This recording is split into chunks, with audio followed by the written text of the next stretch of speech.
Mommy, I got a message from Ronke. You remember my classmate who lives in Lagos now? She said there is an opening as a sales assistant at a boutique in Lagos Island. She can get me an interview. I am thinking of going. Her heart thudded as she said it. Grandma was silent for a long moment. Only the soft swish of her knife on the yam skin between them. At last, the old woman spoke quietly in Yoruba. Taye, you are my eyes. If you go to Lagos, who will stay here with this old woman?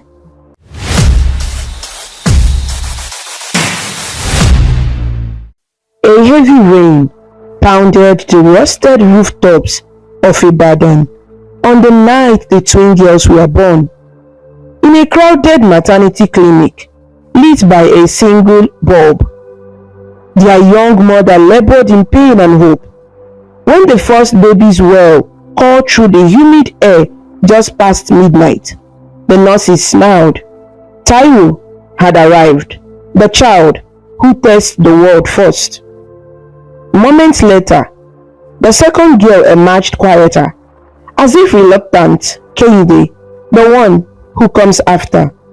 For an instant, the exhausted mother held both infants at her breast, whispering prayers of thanks in Yoruba. But destiny had other plans. By dawn, only one tiny girl remained swaddled in her mother's arms. The other had vanished into the chaos of the night, carried away by forces beyond the mother's reach. Unknown to the sleeping city, two lives that began together were already set on a diverging path. Yet, some bonds are not so easily broken. Yoruba elders often say, how destiny has written that our life will be, so shall it be. Though separated by circumstance, the twins' fates remained entwined. In the silent dawn, as the mother wept for her lost child, a warm breeze stirred the curtains, and an unseen presence seemed to hover, a promise whispered by the ancestors that what is separated by man's hands can be reunited by the hands of fate. 24 years later, a young woman named Taye Oladipo woke to the sound of roosters crowing and the muffled call to prayer from a distant mosque. Morning light spilled through the slats of wooden window onto the one-room apartment she shared with her grandmother. Taye stretched on her thin foam mattress, listening to grandma's soft humming of a Yoruba hymn as she lit the charcoal stove. It was a new day in Bodija, one of Ibadan's bustling neighborhoods, and the familiar aromas of cocoa, pap rice porridge, and frying akara wafted in from a nearby compound. Despite the modesty of her surroundings, Taye greeted the day with energy. She tied a threadbare Ankara scarf around her head, greeting her grandmother with a warm "Ekaaro, Mommy," "Good morning, Mommy," as she affectionately called her grandma.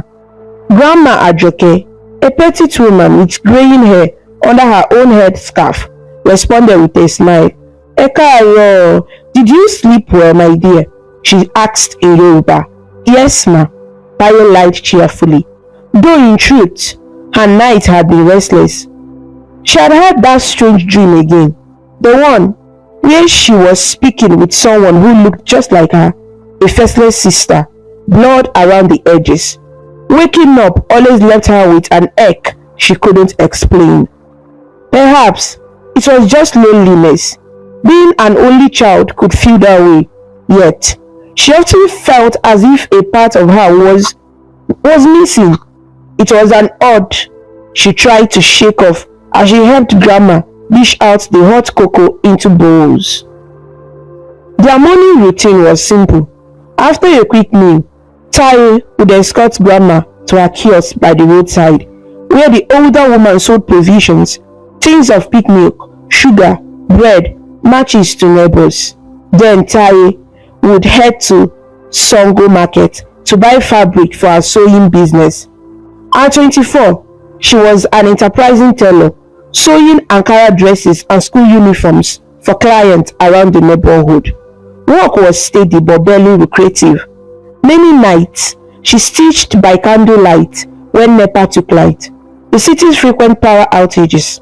Still, she remained optimistic that better days would come.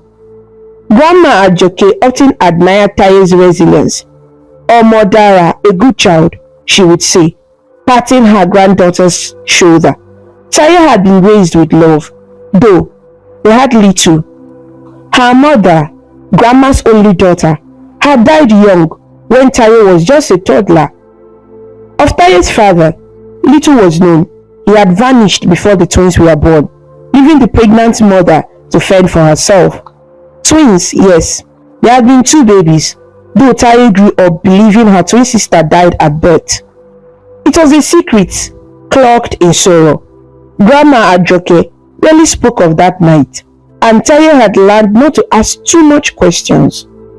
All she had was a single crumbling photograph of her mother holding a newborn herself, and an empty space next to them where her twin might have been. Sometimes, when no one was around, Taye would trace that empty space and wonder. That morning, as Taye navigated the narrow alleys of Bodija with a basin balanced on her head, she greeted familiar faces. "How far, Taye?" called Shade, her childhood friend, from her store where she sold tomatoes. "I dey o, Shade. I just dey go market," Taye answered in a mix of English and Pidgin, flashing a bright smile. They chatted briefly about an upcoming Owambe party in the neighborhood that weekend. Shade teased, "Better sew one correct style for yourself o. Who knows, you might meet Prince Charming there." Taye laughed, adjusting the basin. "Me? I'm just going to enjoy jollof rice and dance, jare. No time for Prince matter." She waved and continued on. Despite her jokes, Taye did nurture private dreams. Not so much of Prince Charming, but of making it big as a fashion designer in Lagos or even abroad one day. She followed Instagram pages of Nigerian fashion houses religiously whenever she could afford mobile data. In her small notebook, she sketched dress ideas inspired by style she saw. Maybe someday, she thought, one of those dreams would come true. At the open-air Songo market in Ibadan, Taye argued fiercely in Yoruba with fabric sellers. "Ha, sister me, this price is too much oh. Shey you won't kill me?" she exclaimed at a trader quoting an exorbitant price for lace material. The man laughed, enjoying the bargaining ritual, and soon enough Taye walked away with a bundle of colorful Ankara clothes at a reasonable price. The market was alive with typical Ibadan vibrancy, traders calling out deals, bus conductors shouting "Oja, Oja," and the ever-present smell of fried plantain mixing with exhaust from Okadas, motorbike taxis weaving through. By noon, the sun was high and unforgiving. Taye ducked under an umbrella-shaded store to buy a cold pure water sachet. As she sipped and relaxed for a moment, her mind drifted again to the recurring dream. In the market's noisy throng, she almost thought she saw that familiar phantom, a glimpse of a young woman with her exact same slim build and amber eyes, disappearing around a corner. Taye shook her head. "This heat is doing me one kind," she thought, attributing to the vision to exhaustion. She had plenty of real-world worries to focus on: an upcoming client fitting, Grandma's clinic bills for her arthritis, and perhaps most urgently, the plan she had been quietly nurturing, moving to Lagos. The Lagos idea had taken root when a former classmate offered to help Taye find a better paying job in the big city. Shade and Grandma were anxious about it. "Lagos is not being so," Shade warned. "Life in Eko is fast and rough, but opportunities dey there sha." Grandma simply sighed, not wanting her only surviving granddaughter far away, but knowing there might be better fortune for her beyond Ibadan. Yoruba people say the city that refuses to train her child either cannot or chooses not to. Ibadan had given Taye a start, but perhaps Lagos would give her a future. That evening, Taye sat outside their home with Grandma Ajoke, peeling yams for dinner under a purple-orange sunset sky. She mustered the courage to speak her mind. "Mommy, I got a message from Ronke. You remember my classmate who lives in Lagos now? She said there is an opening as a sales assistant at a boutique in Lagos Island. She can get me an interview. I am thinking of going." Her heart thudded as she said it. Grandma was silent for a long moment, only the soft swish of her knife on the yam skin between them. At last, the old woman spoke quietly in Yoruba. "Taye, you are my eyes. If you go to Lagos, who will stay here with this old woman?" Taye's eyes filled. "Mommy, it's not like that. I will come home often and I will send money. I want to do more for you. Ibadan, the jobs here, they are not enough. In Lagos, I can earn money and maybe save to open a big shop of my own one day. This is for us, Mommy." She held Grandma's hand in hers. Ajoke studied her granddaughter's earnest face. In it, she saw the reflection of her late daughter's determination. Perhaps it was also fate moving. After all, this child was one of a pair, a twin, and twins in Yoruba belief carry strong destinies. She had never told Taye, but the night she lost the other baby, she had consulted a babalawo, a diviner. The babalawo had carved a small wooden figure to represent the deceased twin spirit, a tradition to honor a lost twin and protect the living one. For years, Grandma Ajoke had kept that figure wrapped in white cloth, offering prayers on the girl's birthday. The babalawo had told her something cryptic too. The child you think is lost is not gone. In her own time, she will find her way. Ajoke never fully understood if he meant in spirit or in life. Now, watching Taye yearned for something beyond her grasp. She wondered if sending Taye to Lagos might be the key to unlocking that prophecy.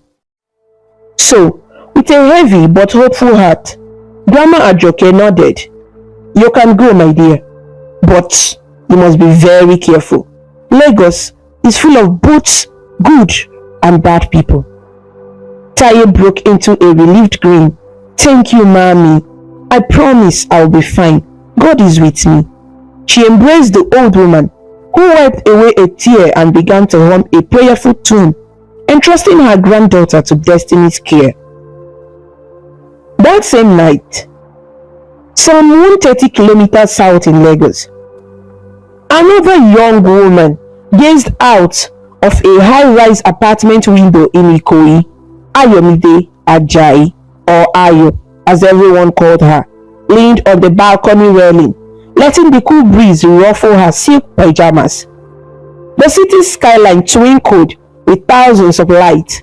From her vantage point, she could see the cars snacking along the Falamo Bridge and the distant neon sign of a new luxury hotel on Victoria Island.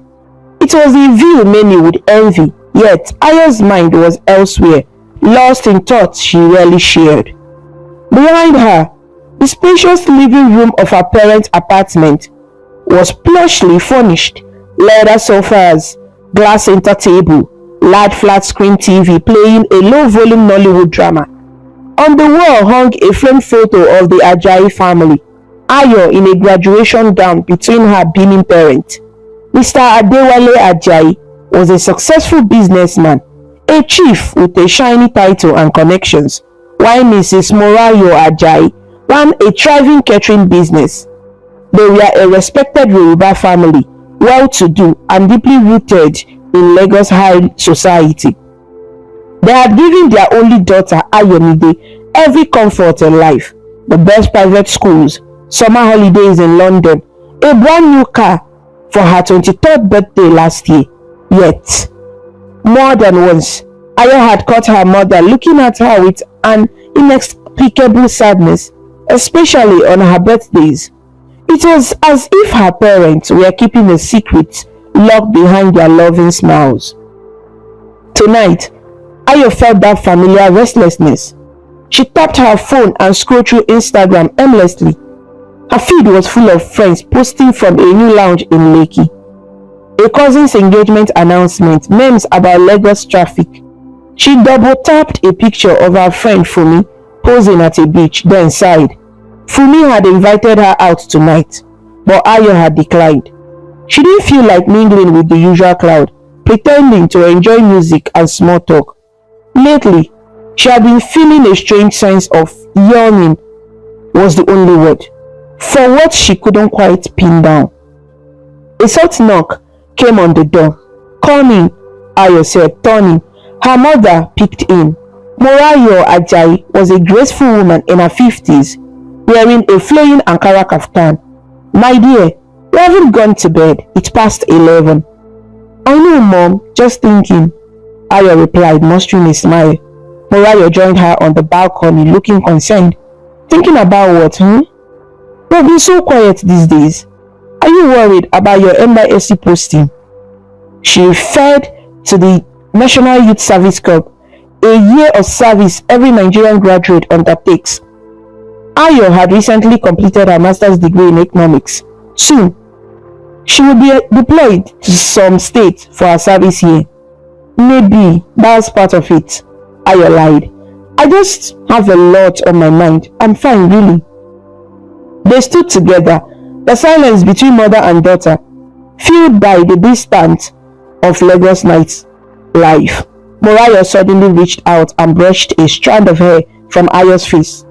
"You know you can talk to me, anything at all," she said softly. There was a quiver in her voice. Ayo looked at her mother's kind eyes. In that moment, she almost voiced the question that had haunted her for years. Why do I feel like something is missing in my life? Instead, she simply hugged her. "I know, Mom. Thank you. I'm okay, I promise. Maybe I just need to get busy. Sitting around here makes me overthink." Morayo smiled and patted her back. "Alright, you'll be busy soon enough, and perhaps you even enjoy your NYSC. Who knows? Now try to sleep, Ayomide. Don't stay up too late." "I won't. Good night, Ma." After her mother left, Ayo remained on the balcony a while longer, letting her mind wander. This vague emptiness she felt. It was like reading a book with chapters missing. She had a good life, loving parents, yet she often felt alone in a crowd. Perhaps it was because she had no siblings. As a child, she had begged her parents for a baby brother or sister, not understanding why they exchanged pained glances at her request.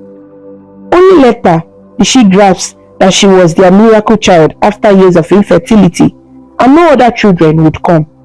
She sometimes wished she had at least cousins close by, but most relatives were distant or abroad, so Ayo grew up mostly in the company of nannies, then school friends, learning to be self-sufficient, but secretly longing for a deeper connection. In her bedroom, she passed her dresser where several family photos stood. One was her as a baby being held by her mother on the naming ceremony day. In the photo, baby Ayomide was crying as the Yoruba custom of dripping honey and palm oil on her tongue was performed. The idea being she would speak sweet words and have a smooth life. Ayo often chuckled at her infant self's displeasure at that moment. But tonight, her eyes lingered on the photo. Something about it tugged at her infant's face. For a split second, she had the strangest thought that somewhere in the world, there might be another face that looked just like her. She shook her head. "You're watching too many movies," she muttered to herself, climbing into bed. The AC hummed quietly, and eventually, she drifted into a troubled sleep, where vague dreams swelled up running through a marketplace, chasing someone who looked exactly like her, always just out of reach. The next morning found Ayomide braving the infamous Lagos traffic. Though her parents had a driver, she often preferred to drive herself when the destination was close. It gave her a sense of normalcy and independence. Today, she was heading to the mainland to deliver some document for her father at a client office, an errand that doubled as a chance for her to get out of the house. In the car, she tuned the radio to Cool FM and bobbed her head as the Burna Boy song played. At a red light in Ikeja, hawkers swarmed. They slowed vehicles selling everything from plantain chips to car chargers. One persistent boy ran beside her window waving a pack of gums.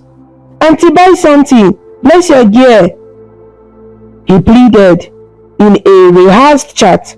Ayomide smiled and handed him a 200 naira note through a crack in the window. "I don't need gum. Take this and be safe." "God bless you, Auntie," he beamed before darting off. As traffic inched forward, her phone buzzed via Bluetooth on the car's console. A call from her best friend Fumi. "Ayo, where you dey? I went to your house and they said you have been driving around Lagos today." Fumi's lively voice rang out. "I'm out to errand for my dad." Ayomide laughed. "This your detective skill, eh? Better come and meet me for lunch, oh. I'm at the Palm Small, VI. Let's catch up. There is gist." Ayo considered. She was halfway across town already. Might as well. "Okay, I'll come after I finish here. In about an hour." "Yes, I'll be waiting at Chicken Republic." "Safe journey, darling. No go carry last in that traffic." As the call ended, Ayo smiled to herself. Fumi always lifted her mood. Perhaps a lunch out was what she needed. By noon, she had completed her father's errand and headed back to Island. Lagos was brawling under the midday sun. Ayomide drove past the sprawling Teju Osho Market area and the National Stadium, joining the trunk to cross Eko Bridge. Vehicles honked and buses jostled. The usual hustle of Lasgidi life. At one bottleneck, she noticed a dusty interstate bus next to her car with Ibadan Lagos scrawled on its side. Passengers were visible through the open window, looking tired and sweaty. One young woman caught Ayo's eye. She was dozing, her head against the window bar, a loose head scarf half slipping off to reveal short cropped black hair. There was something oddly familiar about her face, even in repose. Ayo stared a moment longer. She looks like the woman stared and opened her eyes, and for one heart-stopping second, their gazes met across the traffic lanes. Ayo's breath caught. Those eyes, that face, it was like looking into a mirror. A honk behind her jolted Ayo. The light had turned green. Startled, she moved forward, losing sight of the bus. Her heart stuttered wildly. What on earth just happened? She craned her neck, but the bus was now behind her, and there was no way to stop on the busy bridge. Calm down, Ayo," she told herself, palms sweaty on the steering wheel. "It's probably just someone who resembles me," she reasoned. After all, people say everyone has a doppelganger somewhere, yet she had never seen a resemblance this uncanny. Ayo glanced in her rearview mirror, half expecting to see the woman's face again, but only saw the chaotic flow of vehicles. By the time she reached the mall, she had almost convinced herself it was a trick of her mind, perhaps the glare of fatigue. Fumi was already at a table digging into fried rice and chicken. "Baby girl, you're looking flushed. Are you okay?" Fumi asked as Ayo sat down.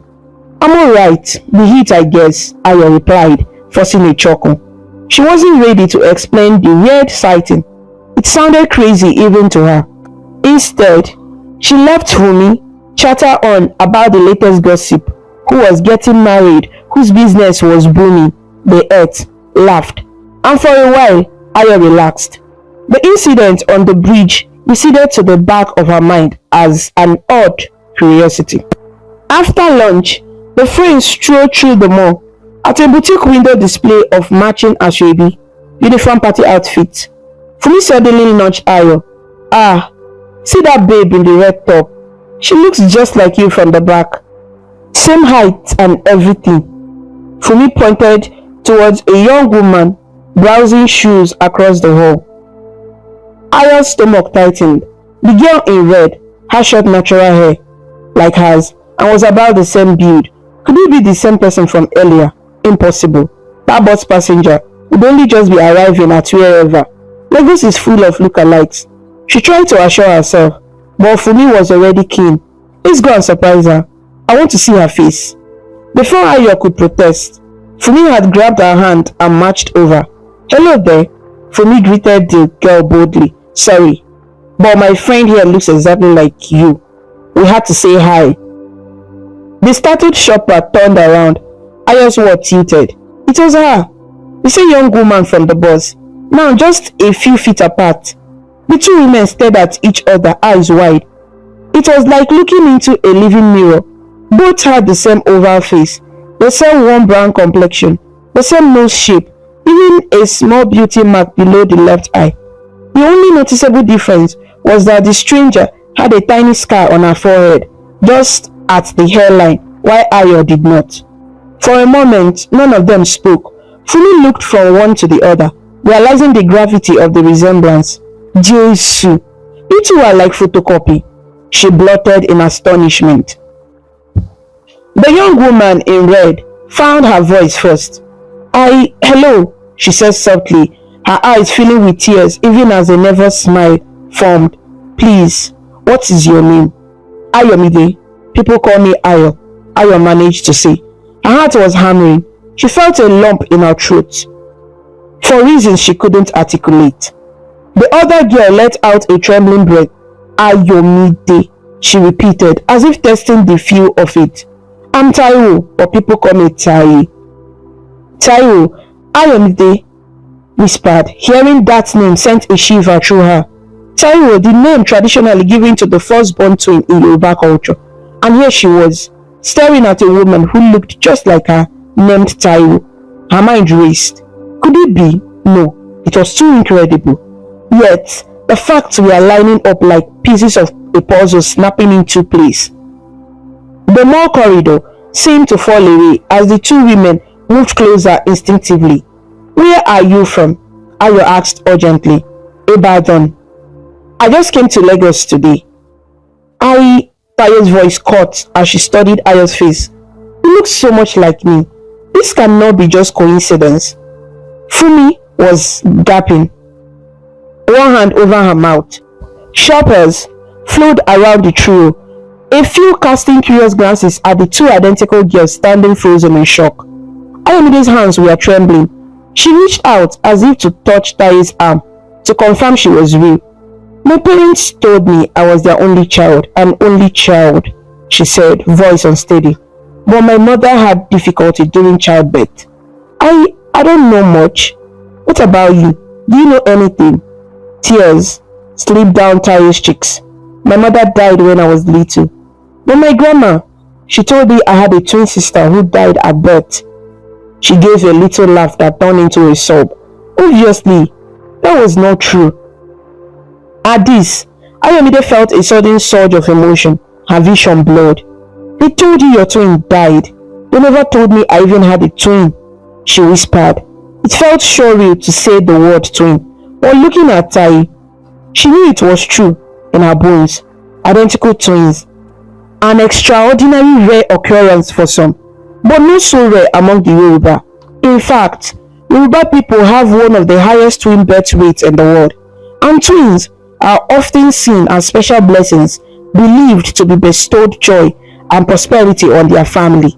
Yet here they were, a pair of those very blessings, kept apart all their lives. Funmi finally snapped out of her astonished silence. This is a lot too.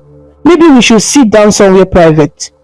She gently took both by the elbow and guided them into the shoe shop's quiet sitting area. The shop attendant looked puzzled but allowed them space upon Funmi's request for just a moment, please. Seated side by side, Ayo and Taye continued to look at each other as if afraid the other might disappear. Taye took a shaky breath and gave a small smile.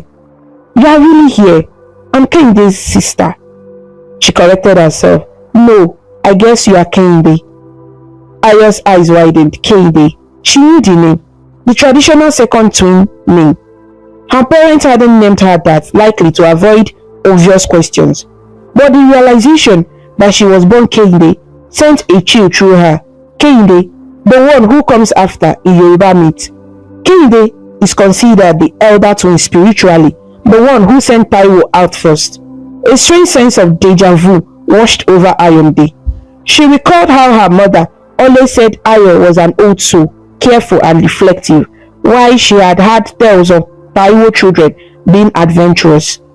Looking at Taiwo with her determined posture and the faint scar suggesting some childhood mischief, Ayo couldn't help but smile tearfully. It seems I am Kende and you are Taiwo. We truly are twins. They clasped each other's hands, then a mirror image gesture, and that touch seemed to break the dam. Both of them burst into tears, holding each other in a tight embrace right there in the store. Fumi sniffled, wiping her own eyes. Shoppers passing by might have assumed it was a dramatic reunion of old friends. Little did they know it was something far more extraordinary. When the initial rush of emotion subsided, the twins pulled apart, laughing shakily through tears. Look at us, crying like big babies, Taye said, wiping her face with a handkerchief. Ayo chuckled, dabbing at her eyes. I've never cried in public like this, but it's a miracle. She reached up and touched the scar on Taye's forehead gently. How did you get this? Taye smiled. I fell from a mango tree when I was 7, stubborn me. Mama said I was lucky I didn't break my head. Ayo's jaw dropped. She brushed aside her own hair at the same spot. There was a very dark mark she had never understood. Since she had no memory of a bad fall, perhaps as babies or toddlers, they both had a small injury there and only Taye's scar remained prominent. The tiny detail cemented what they already knew. Fumi clasped her hands. This is like those Nollywood films, but real. Twins separated at birth, finding each other by coincidence. Ah, God is wonderful. She suddenly stood. We need to inform your families. No, this kind of thing. Ha! The mention of family brought the twins back to practical matters. An awkward silence fell as they realized the revelation that had opened their world would do the same to their loved ones, and that there were painful secrets to confront. I have to call my grandma, Taye said quietly. She's the one who raised me. She always believed. I think she suspected something. I need to speak to my parents, Ayomide murmured, her stomach fluttering at the thought of the conversation to come. Would her parents admit the truth? Why had they hidden it? Questions swarmed her mind. Exchanging phone numbers was the next step. They decided to meet later that evening at Ayo's home, where they could have privacy and bring the family into the discussion. Fumi offered to drive Taye to her own place first, so she could freshen up. Taye was staying with her friend Ronke in Lagos, but that friend was at work till evening. Taye agreed, on the condition that Ayo not disappear. I won't, Ayo assured, squeezing her hand. We have found each other. I'm not letting go. As they parted ways, the two kept stealing glances over their shoulders, smiling. It was as if a gravitational field held them near. A force, long dormant, now awakened. The month's air felt charged with meaning. Shoppers continued their day, oblivious that two sisters, who entered strangers, had left as family. That evening, the Ajayi household was anything but calm. Ayomide had texted her parents in their family group chat earlier.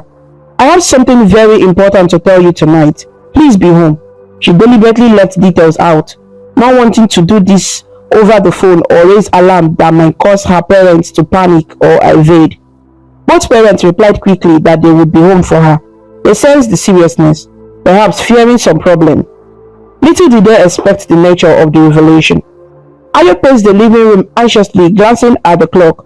6:45 p.m. She had invited Taye and Grandma Ajoke to arrive at 7.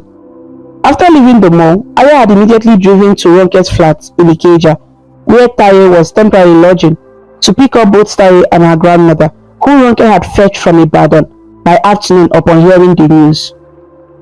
The three had spent a short couple of hours at that flat, comparing life stories and marveling at fate. When Grandma Ajoke first saw Ayomide step out of her car, she gasped and began to praise God loudly in Yoruba, holding both girls' hands and praying fervently. "The Almighty has performed a wonder," she exclaimed. She confessed through tears that in her heart she had always felt King believed, but never dared hope she would see this day. She even produced the carefully wrapped Ewe Ibeji twin figurine she had kept for over 2 decades. At the sight of the carved wooden door, Ayo's eyes widened. It was a small figure of a girl child, adorned with cowrie shells. Grandma explained its significance with a trembling voice. "When they told us you were gone, I had this made to keep your spirit close. I talked to it, fed it, and prayed with it every year on your birthday. I never let Taye forget that she once had a twin, even if we thought you were only with us in spirit." Ayo was deeply moved.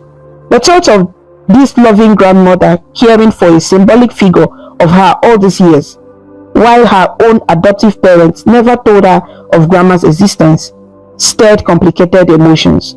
Mr. and Mrs. Ajayi had a lot of explaining to do. Grandma Ajoke urged the girls to be patient and hear the full story from the Ajayi side too. "Whatever happened then, it was God's design that you both survived and are now reunited," she said. "Let anger cool in your heart. We must seek understanding and maybe forgiveness."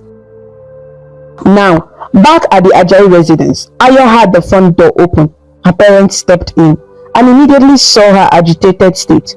"Ayo, what is wrong?" her father asked, removing his suit jacket. Her mother hovered, worry etched on her face. "Are you alright there? You scared me with that message." Ayo took a deep breath. "Mommy, Daddy, please sit. What I have to say is, it's shocking, but you need to know I'm not upset with you. Well, I am upset, but more than that, I need the truth." Her words tumbled out, making little sense yet. Before she could continue, another knock came at the door. Mr. Ajayi looked confused. Who could that be? They rarely had unannounced evening guests. Ayo's heart pounded. "I invited some people. Please, just keep an open mind." She went to the door and opened it. There stood Taiwo and Grandma Ajoke. Mr. and Mrs. Ajayi both stood up instinctively upon seeing the visitors. Morayo Ajayi's eyes went straight to Taye's face, and she staggered backward as though seeing a ghost. "Am I seeing a spirit?"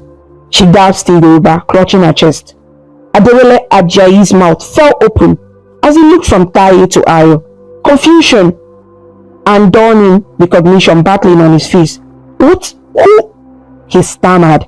Ayo gently led the two guests inside. "Daddy, Mom, this is Taiwo Oladipo and her grandmother, Madam Ajoke Oladipo. Taiwo she's my twin sister." Saying it out loud in front of everyone felt momentous. Ayo's voice shook. "My twin that I never knew I had." Chief Ajayi sank slowly into the sofa, hands on his head. Morayo remained standing, trembling, her eyes wild with tears, as she looked at Taye, who was equally emotional.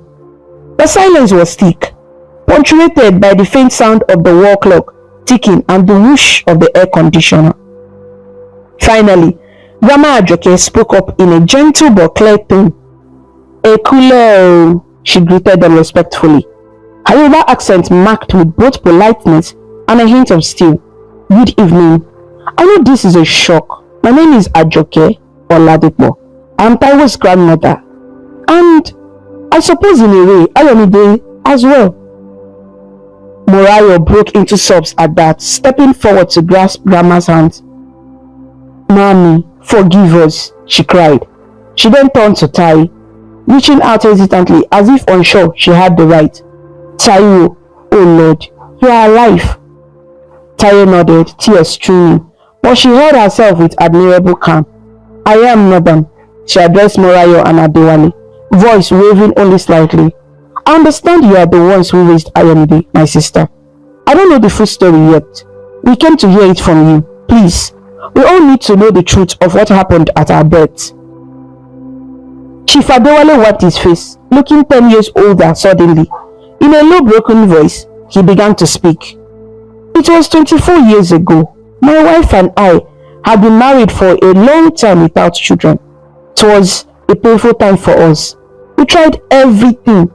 Then, by what we thought was a miracle, a relative who worked at a small clinic in Ibadan called us. She said a young unmarried woman had died shortly after giving birth to a baby girl. The child had no father to claim her and no one to care for her, as the mother's only relative, an aging mother, was already burdened. Our relative, she arranged for us to adopt the baby quietly, unofficially. Morayo interjected through her tears. They told us the baby's twin had been stillborn. We never saw the mother. She was critical and passed away the same day. We only saw a tiny beautiful baby. Our answered prayer. We named her Ayomide because she brought joy to our lives. She gazed at Ayomide with infinite sadness. That baby was you, my dear. Ayo felt a strange mix of sorrow and relief. Sorrow that her birth mother died without seeing her grow up. Relief that at least her adoptive parents hadn't outright stolen her maliciously. They were told her birth family couldn't care for her. But her gaze shifted to Grandma Ajoke, who stood stiffly, lips pressed together as she absorbed the story. Grandma, is that true? Did my mother die that day? Ayomide asked softly. Grandma Ajoke shook her head, slowly, eyes shining. No, Omotayo. What's your birth mother's name? She did not die in childbirth. She lived for about 2 more years. She was very ill after the birth, yes, but I never gave up either of the babies. Her voice hardened slightly as she looked at the Ajayis. My daughter had twins. We were poor, yes, but I would never split them if I had a choice. When she was weak after delivery, a certain nurse told us one baby was very sick and needed a special care. They took that baby, Kehinde, away. We were later told she died. We mourned her deeply. Ajoke closed her eyes. Pain etched on her face. I carved an Ibeji statue because I believed my Kehinde had gone to be with the ancestors. My daughter was heartbroken. She never fully recovered. She passed 2 years later from a fever. But I know heartbreak was part of it. A sob caught in her throat. Tayo held her arm in comfort. The room was thick with emotion. Ayomide moved to Grandma and gently hugged her. Her own tears fell anew, hearing of her birth mother's suffering. Tayo quietly cried too, reliving the story she had only heard in bits as a child. Mr. Ajayi looked devastated. We did not know, he whispered. The relative nurse Abeni lied to us, it seems. She told us the mother was gone, and the remaining family could not care for the surviving baby. We thought we were giving an orphan a loving home. He turned to Grandma, voice hoarse. Madam Ajoke, by all that is holy, we did not mean to steal your blood. We were desperate and believed what we were told. Morayo nodded fervently. It's true. I swear on my life. We didn't know Taiwo existed or that Omotayo was alive after. If we had known, oh God. She broke down again. Ayomide moved to console her adoptive mother, patting her back. Grandma Ajoke's stern expression softened as she saw their genuine anguish. She let out a long sigh. It seems we are all victims of someone's deceit and maybe greed. Perhaps that nurse took advantage of our situations. The past cannot be changed now. She looked at the twins, a watery smile appearing. What matters is that the Almighty has brought these girls back together. Twins are a special blessing, after all, believed to bring joy and abundance to their family. I think joy will indeed come from this reunion if we handle it with love. Tayo went to Morayo and quietly introduced herself more formally. Ma, I am Tayo, your daughter's twin. I grew up with Mama Ajoke in Ibadan. I help run a tailoring business and I'm very grateful that you raised my sister with love. She bowed her head respectfully, addressing them as she would. Sir and Ma, despite the turmoil, her innate Yoruba upbringing shone in her courtesy. Morayo embraced her suddenly. Taiwo, oh my daughter, I am so sorry you grew up without us. Can you ever forgive us? We would have taken you too if we had known, or at least stayed in your life. This was wrong. Taye hugged her back gently. There is nothing to forgive, ma. You didn't know. We are all misled. Her eyes then found Ajayi's, who approached and also embraced her, overcome. Ayomide joined, and soon all four, the twins and the adoptive parents, were in a tight circle of hugging and crying. Grandma Ajoke looked on with a relieved smile, murmuring prayers of gratitude. It was a cathartic moment, years of separation melting away in tears and embraces. After everyone calmed, they settled in the living room for a proper conversation. The Ajayis insisted on hearing every detail of Taye's life, and Taye likewise wanted to know about Ayo's upbringing. They marveled at how both girls turned out so alike in many ways. Both loved jollof rice with dodo, fried plantain. Both hated horror films. Both even had the habit of sleeping talking in bits of Yoruba and English mixed, to the amusement of their roommates or family. These little coincidences elicited laughter and exclamations of incredible. There were also poignant contrasts. Ayomide's life of privilege versus Taiwo's life of modest struggles. At one point, Mr. Ajayi shook his head sadly. It pains me that while one of my daughters was under my roof enjoying comfort, the other was out there working so hard just to survive. But Taye squeezed his hand. Sir, she said, trying out word hesitantly to address him. He smiled and nodded at her use of it. She continued, Sir, don't blame yourself. My life made me who I am. Grandma took very good care of me and raised me well. I have no regrets. We are here now together, that's what matters. We can't carry guilt for what we didn't know. Aya chimed in softly. Yes, although I will admit I feel guilty too. I had everything while you had so little. It doesn't seem fair. She looked at her twin earnestly. Taye shook her head, offering a reassuring smile. It's not your fault either, and I didn't have so little. I had love, education to some extent, and wonderful people around me. Maybe not riches, but enough to get by. She grinned, adding lightly, plus now that we have found each other, you can spoil me small, right? I won't mind some big Lagos enjoyment. They all laughed, the mood lightening appreciably. By all means, yes, Morayo said, wiping her eyes and smiling. From now on, you have two mothers and one father ready to dot on you, Taiwo. And grandmother too, Ayo added, smiling at Grandma Ajoke.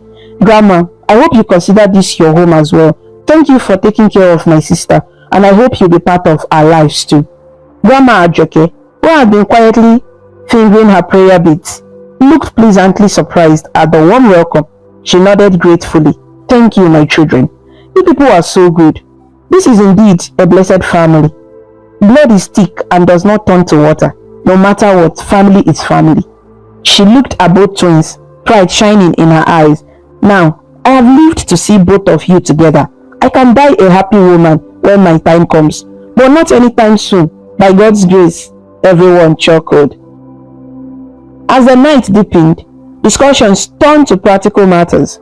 Taye was supposed to start her boutique job trial soon, and she had nowhere permanent to stay yet in Lagos. The Ajayis insisted she move into their home immediately. They had a spare bedroom, indeed an entire guest suite, that had been rarely used. Taye accepted shyly, on condition that Grandma could also stay for a while. Of course, Mama will stay as long as she likes, Morayo declared, already mentally preparing how to rearrange the house to accommodate their new family members. Watching her parents and Grandma chat away about logistics, Ayomide felt her heart brim with contentment. She slid next to Taye on the sofa, leaning shoulder to shoulder. Taye tilted her head to rest against Ayo's for a moment. No words were needed. Their bond was already speaking volumes. Ayo realized that hollow feeling she had had all her life was gone. It was filled by the presence of her twin.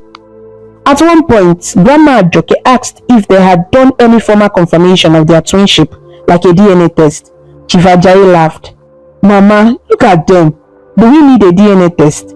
They are copy and paste. But for formality, sake, yes, we can do one.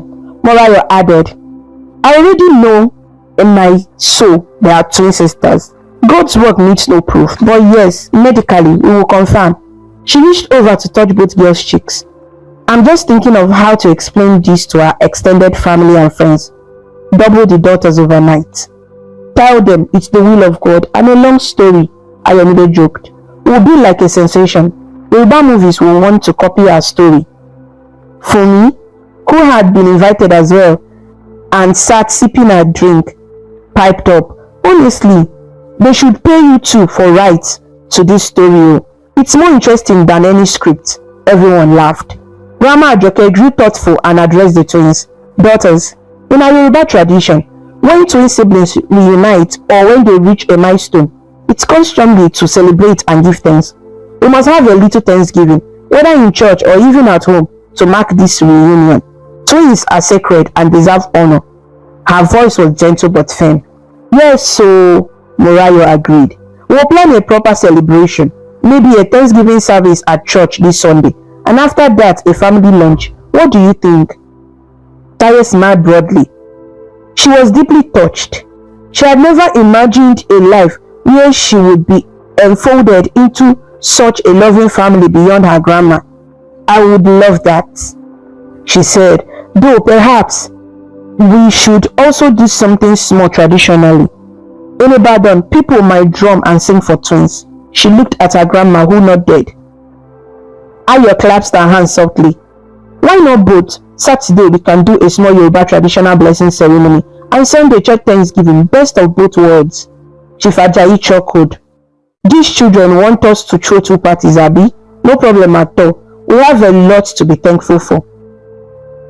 Though it was settled, the next few days were a flurry of happy activity. News of the twins' reunion spread among close relatives and friends in a controlled way. Reactions ranged from astonishment to, I always had a feeling Ayomide looked like someone else. Neighbors wondered at the sudden appearance of a look-alike daughter at the Ajayi residence, and the friendly ones were given a brief tale of lost family found again. Early Saturday morning, the Ajayi household bustled with preparations in the courtyard. Under a hired canopy, a small gathering took place. Grandma Ajoke had insisted on consulting a local babalawo she knew true relatives in Lagos to perform brief traditional blessing for the twins. The twins sat side by side on a wooden bench dressed in matching Iro and Boba outfits, sewn from the same Yoruba fabric, courtesy of Tayo's sewing skills and Ayo's funding. They were a vision in royal blue Ankara with embroidered patterns. Curious neighbors and friends peeked in from the side as the elderly babalawo, clad in a white flowing agbada and beaded cap, conducted prayers in Yoruba. He offered kola nuts and gin to the ancestors, calling on the spirit of Ibeji, the sacred twins, to bless the sisters' union. The man gently touched the twins' foreheads with a feather dipped in chalk and drew the sign of a twin on the ground. He chanted ancient incantations that even Grandma mounted along to. Though Ayomide had been raised Christian and found the ritual foreign, she felt a warm reassurance from honoring this part of her heritage. Taiwo, having seen such ceremonies in her childhood, was more familiar and closed her eyes in reverence. When the babalawo proclaimed in a loud voice, "The blood of the twins has rejoined," a cheer went up from the family present. Neighbors clapped. The man then advised the family to feed the less fortunate as a form of thanksgiving, a common tradition for twin blessings. Immediately, Morayo signaled to the cooks she had hired, and they began serving packets of food and drinks to the area children and anyone who stopped by. It became a mini party. The Yoruba talking drum suddenly started up. Someone had brought drummers, as is common once any celebration is in swing, and women from community began dancing and singing praises for the twins. Oh, twin, divine twins of the source. The twins were playfully pushed to dance as well, to the delight of all. Ayo blushed but followed Tayo's lead in moving to the rhythm. Both had the same little awkward dance step, which caused laughter and more cheers. Grandma Ajoke was in the thick of it. Joyfully, at one point, she held both girls' hands and declared in Yoruba, "When destiny chooses something, no one can undo it." She looked at them proudly. "Fate choose to reunite you. my dears, and here you are.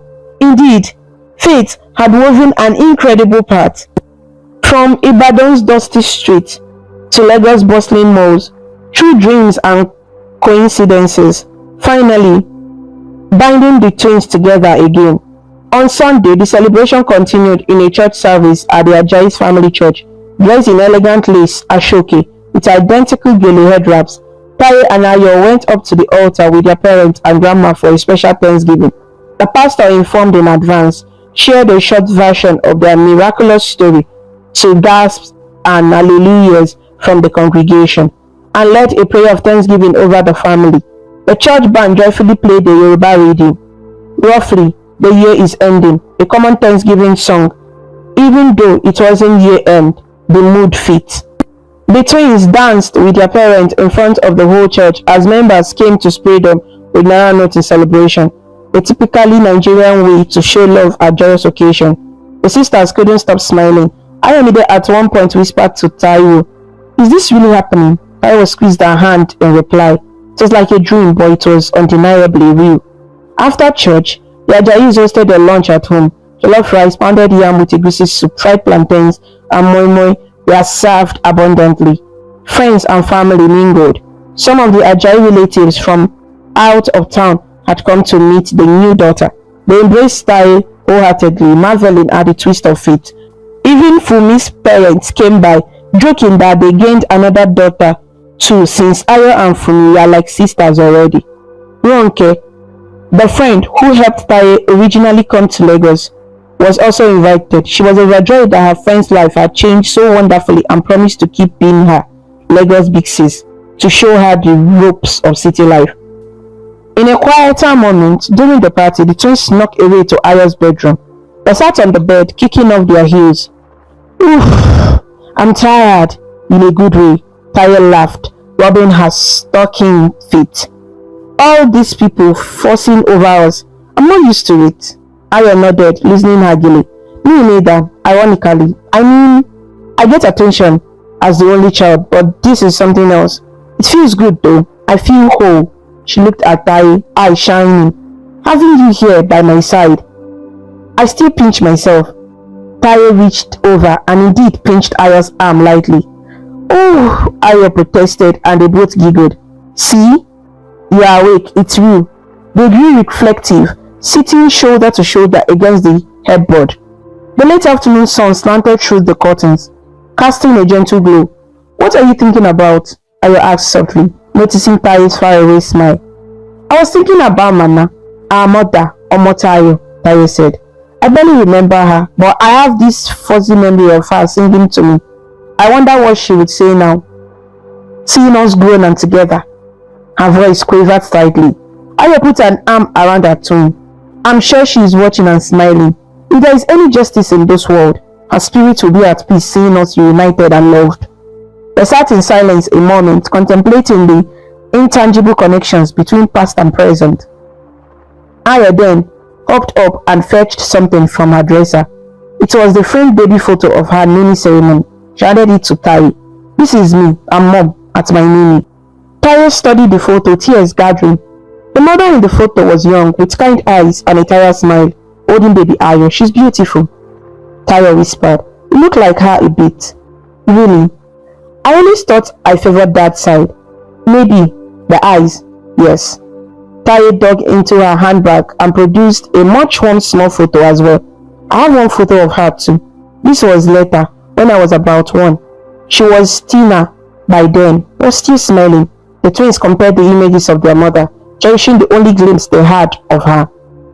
"We must find a way to honor her," Ayo said quietly. "Maybe visit her grave in Ibadan soon, both of us." "Yes, let's. And we will bring her favorite things." Grandma said she loved puff-puff and music.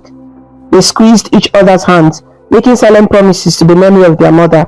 Then, to lighten the mood, Ayo pointed at 2 babies in the photos. "You know, if we put those side by side, it's like you and me as babies. We looked exactly alike, I bet." Taye grinned. Double trouble from day one. She glanced at Ayo's bookshelf, where a few childhood dolls still sat. One doll was a twin of another in a matching dress. She walked over and picked them up. "Look." Even your dolls are twins. You have been subconsciously searching for me, eh? Aya laughed. Perhaps I never realized. Those were a birthday gift years ago. She joined Tai, and together they positioned the two dolls next to each other on the shelf properly. At that moment, Fumi picked in. Aha! Hiding here? Come, it's photo time. Everyone is waiting for the star twins. She waved the phone. The sister rolled their eyes affectionately and followed her back to the party. There, they posed for countless pictures. With the whole family, with grandma, with friends making peace signs and bunny ears. Laughter was constant. In one photo, the twins stood back to back, arms folded in identical poses, doing their best imitation of serious Nollywood twin characters before cracking up. In another, they hugged each other, cheek to cheek, both beaming. I knew that beyond the smiles, life would eventually return to normal rhythms. Taye would start her job soon and adjust to city life. Ayo would likely get her NYC posting. She secretly hoped it would be in Lagos or nearby so they wouldn't be apart again so soon. There would be challenges, explaining to more people, dealing with any issues around identity documents or the family adoption records, etc. But she must not be afraid. Whatever came, they would face it together. As evening approached and guests departed, the twins found a quiet moment on the front porch, watching the sun set over the city skyline. The sky was a wash of orange and pink. Lagos was winding down in its usual noisy way, distant horns, children playing, a generator humming to life down the street as NEPA caught power. It was chaotic, but it was life. And now, it was their life intertwined. Taye sighed contentedly. This city is crazy, but I think I'm going to like it here. She looked at Ayo, nudging her playfully. Maybe I'll even turn you to a proper street food lover. You haven't lived until you have had roasted corn by the roadside or amala at a buka in Obalande. Ayo laughed. Deal. If you promise to let me pamper you at least once a month with a spa or fancy restaurant outing, you haven't lived until you have had high tea at the Eco Hotel. She teased back in a posh tone. Ajibot alive, Taye shot back, using the slang for pampered child, and they both cracked up. A comfortable silence fell, then Ayo softly said, Tayo and Katie, together at last. She liked the sound of it, though I have been Ayomide all my life. I think hearing you call me Katie feels special. It's like reclaiming a part of me. Taye nodded. Katie, she pronounced it with fondness, then switched to Yoruba. Twins. She took Ayo's hand and squeezed it. We are twins, and nothing can separate us again. Ayo felt a surge of warmth. She remembered something Grandma had told them earlier, that in Yoruba belief, twins share one soul and are protected by Shango, the deity of thunder. Looking at her sister now, she believed it. Despite different upbringings, they indeed shared an inexplicable bond, as if each had always carried a piece of the other's soul, and now, finally, those pieces were one. Above them, the first stars blinked into the twilight sky. Taye leaned her head on Ayo's shoulder, and Ayo wrapped an arm around her. In that simple, quiet moment, they felt the profound peace of belonging. Life would go on with its unpredictability. There would be quarrel, perhaps, and laughter and growth, but they would face it side by side. The Yoruba proverb echoed in their hearts. Destiny had decreed this union, and so it came to be. Fate, with all its winding paths and extraordinary coincidences, had guided them home to each other, and together, the separated twins, now reunited, looked forward to the journey ahead. Two halves made whole, two voices in harmony, two destinies intertwined as one. The story of the separated twins teaches us that no matter how far fate scatters people, destiny has a way of bringing them back together. It reminds us of the invisible thread that binds family, even when time, class, and circumstances try to break it. The story shows that love, identity, and truth cannot stay buried forever, and that sometimes the answers we seek are hidden in plain sight, waiting for the right moment to be revealed. It also encourages us to never give up on finding where we truly belong.